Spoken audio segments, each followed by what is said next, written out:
పశు సంపద గణనీయంగా పెంచేందుకు చర్యలు చేపట్టామని శ్రీకాకుళం జిల్లా పశు సంవర్ధక శాఖ జాయింట్ డైరెక్టర్ డాక్టర్ మురళీధర్ చెప్పారు.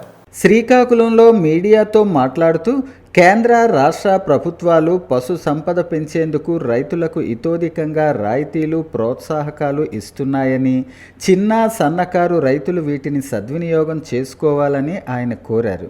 గోకులం పేరుతో శ్రీకాకుళం జిల్లాకు 1050 యూనిట్స్ మంజూరు అయ్యాయని, వీటిని రైతులు వినియోగించుకుని లాభసాటిగా జీవనం సాగించాలని కోరారు.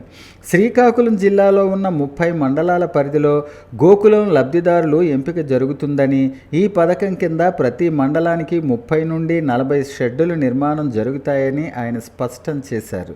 పశువులు, కోళ్లు, మేకలు, గొర్రెలు పెంపకం చేసుకునే వారికి ప్రభుత్వం సబ్సిడీ కల్పిస్తూ షెడ్స్ కూడా నిర్మించుకునే అవకాశం కల్పించిందని అన్నారు.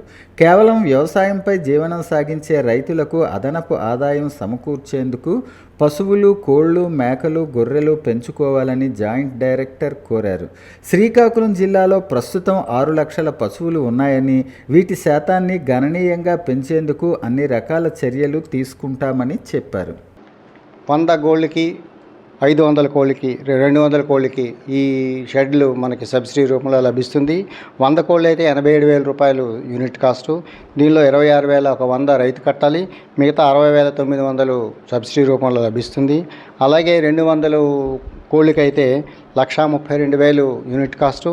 దీనిలో 39,600 రైతు కట్టాల్సి ఉంటుంది, మిగతా 92,400 సబ్సిడీ రూపంలో లభిస్తుంది. ఇది రైతు సోదరులంతా ఈ అవకాశాన్ని ఉపయోగించుకోవాలి. ఎందుకంటే దీనిలో పక్కా షెడ్గానే ఉంటే మనకు మన పశువులు, గొర్రెలు, మేకలు కూడా ఎంతో ఆరోగ్యంగా ఉంటాయి. వీటి ద్వారా మనకి ఏ రకమైన జబ్బులు రాకుండా మనం మన పశు సంపదను కాపాడుకోవచ్చు. దీనివల్ల పాల ఉత్పత్తి పెరుగుతుంది.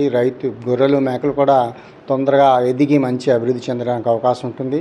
దీనికి మన జిల్లాకి 1050 టార్గెట్ ఇవ్వడం జరిగింది. ఇది ప్రతి మండలానికి ఒక 30 నుంచి 35 షెడ్స్ మనకి టార్గెట్ అందరూ డాక్టర్లకి, ఏడీలకి కమ్యూనికేట్ చేయడం జరిగింది.